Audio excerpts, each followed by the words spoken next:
Hello, everybody. So in our last few videos, we've started to define Turing machines, the languages that they recognize, and some properties about the relation between different Turing machines. We mentioned the Church-Turing thesis that if we believe it gives the appropriate importance to the study of Turing machines, or means that whatever we prove about Turing machines actually applies to computations more generally. This video is going to start with something very technical, not particularly exciting, but very useful. So we will talk about how to encode Turing machines, and with that we will continue to defining problems about computations and this notion of a universal Turing machine. So we'll start by this idea that it is all zeros and ones, which I personally kind of detest, in the sense that this is kind of a very popular cliche about computer scientists, about computer engineers, about hackers. And it kind of is a combination of two extreme and simplified views of this very large and diverse community.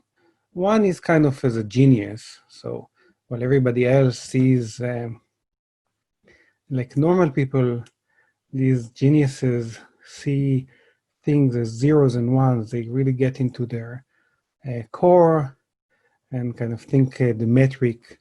If you really, really understand the zeros and ones, you can stop the bullets in their fly and they would drop to the ground.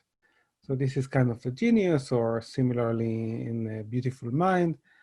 And the other extreme version is that of this antisocial individual. So people are talking about emotions, but these nerds can only view things as zeros and ones.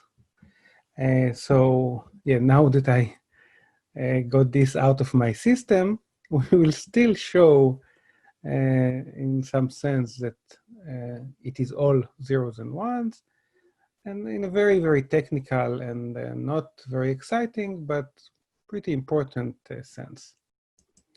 And in a sense, I mean, kind of to own this idea of zeros and ones, this notion of a bit, which is really very central to computer science, it's pretty fundamental. So I've heard the statement that it is more fundamental than an atom. A bit is more fundamental than an atom because you can split an atom. So what we're going to say is that things that can be encoded in any alphabet can be encoded as bit strings, and particularly Turing machines, automatas, all of those can be encoded as strings. So to encode any string in some alphabet over some alphabet sigma as a bit string, essentially you can encode each one of the alphabet symbols as a separate substring with the log of the size of sigma bits. If you have 4 symbols, you can associate 0, 0, 0, 1, 1, 0, and 1, 1 to the 4 symbols. Yeah, I said not very exciting.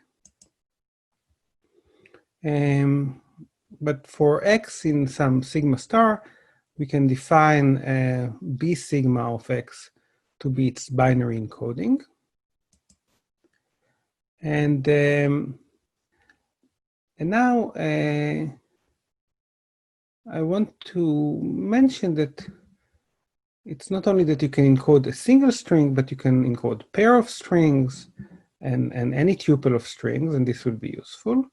So one way of doing it, so if you have x and y in sigma star, you can first encode them just with an alphabet that has one additional symbol.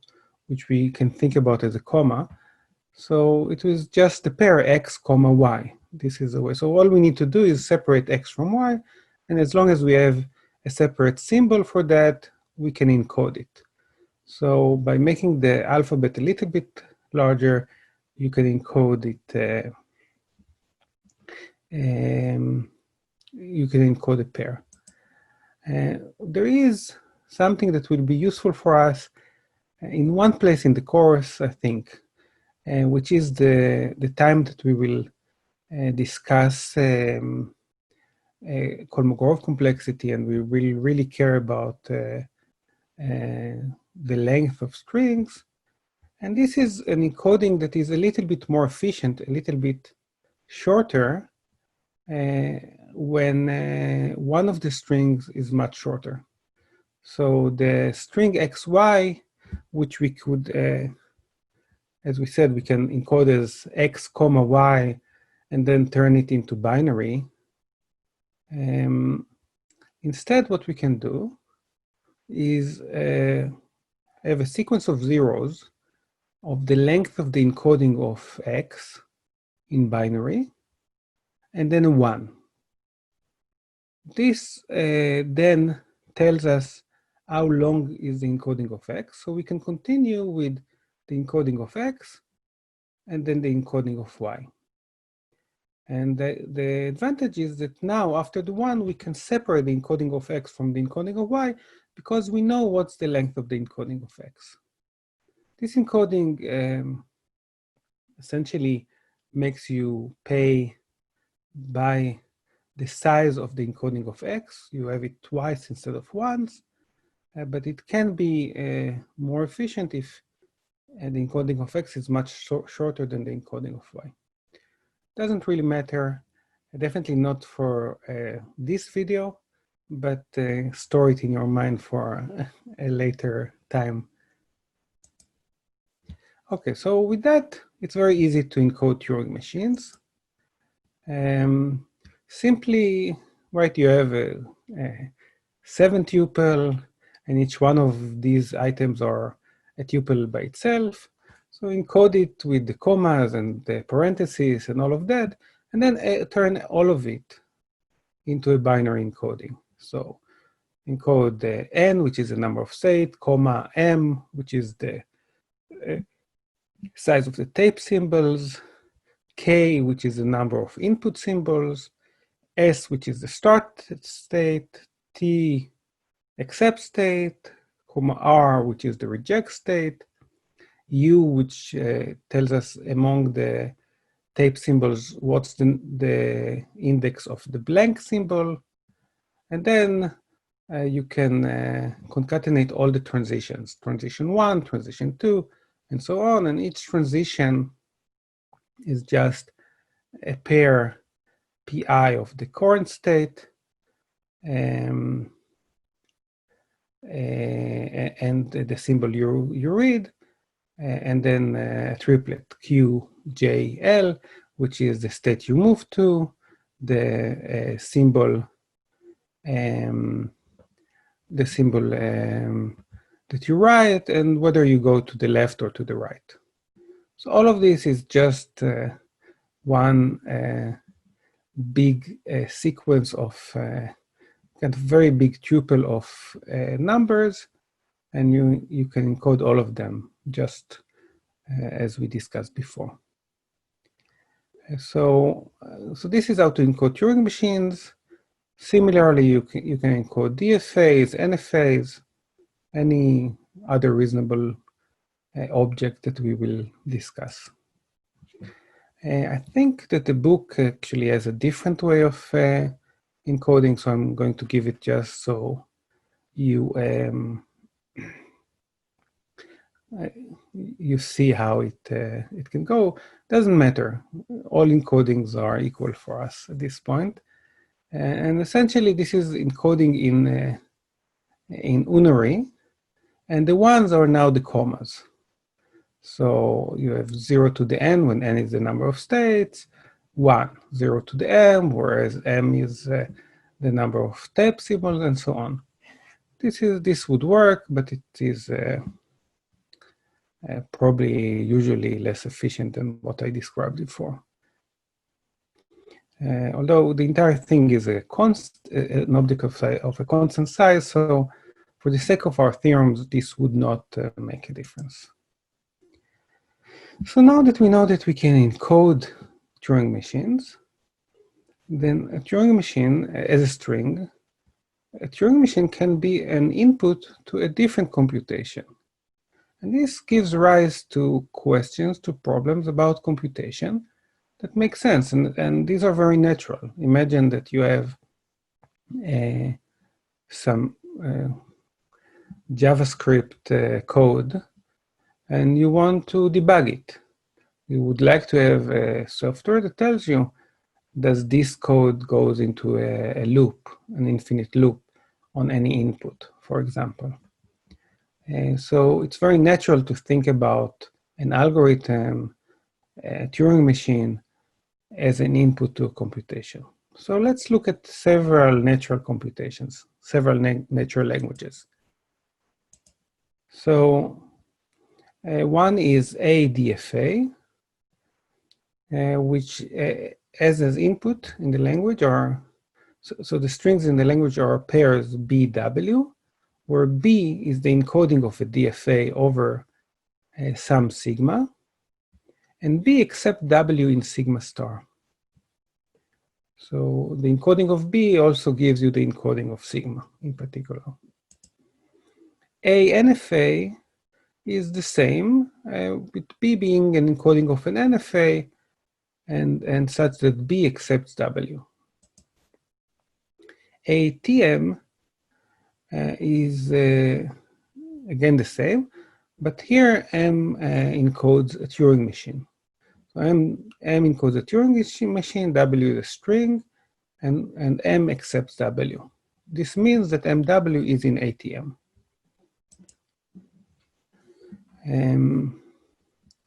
So this is ATM, and for technical reasons, we'll just make our life simpler if we are going to have a decoding such that any string encodes something encodes some pair MW.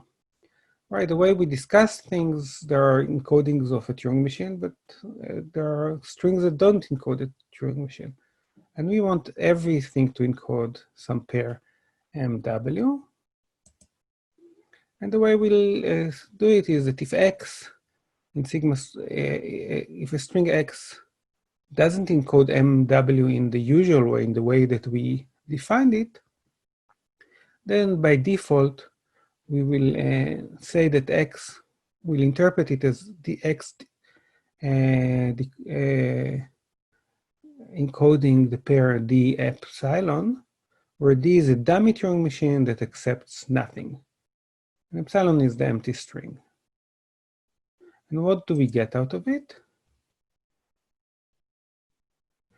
We get out of it that we can define now the complement of ATM very simply. So not ATM is MW such that M does not accept W. If we didn't do this trick, we'll have to define not ATM to be X such that either X doesn't encode some MW, or it does encode MW and M does not accept W. So let's just assume that it always encodes some MW, even if the trivial one. So these X's would not be accepted. So we didn't change ATM in this way because everything that doesn't encode a Turing machine in a natural sense would not be accepted, but we made the not ATM easier to define. And the other thing we get from the ability to encoding Turing machines is the ability to talk about this notion of a universal Turing machine. So there is a Turing machine U, which takes as input both M and W, where M is the code of an arbitrary Turing machine, and W is an input string. and U accepts MW if and only if M accepts W. So in a sense, U is universal because it can run every other Turing machine. It can simulate every other Turing machine. So when I got my first computing device, it wasn't a computer, it wasn't a desktop, it was a chess game. And this chess game knew how to play chess, but that's the only thing it could do. Today, my phone can have access to, I don't know, countless chess programs and countless of other programs. And definitely the desktop can run lots of other stuff. So this distinction between hardware and software is very critical to the way we view computers. We have the hardware, which is the desktop or the phone, and we have the software, which are the applications that it can run. And this already can be expressed by a universal Turing machine. So you can think about U as the hardware, as the desktop, and M as the code, as the software. And W is the input for this software. This is a fundamental property of Turing machines. There is a Turing machine that can run arbitrary Turing machines codes. And it's not a property of other computational models. So it doesn't hold for DFA and NFA. So in particular, ADFA and ANFA are not regular. You cannot decide them with a DFA. So DFA cannot decide ADFA and cannot decide ANFA, but there is a Turing machine that can recognize ATM. This is essentially what this statement is. U is a Turing machine that recognizes ATM.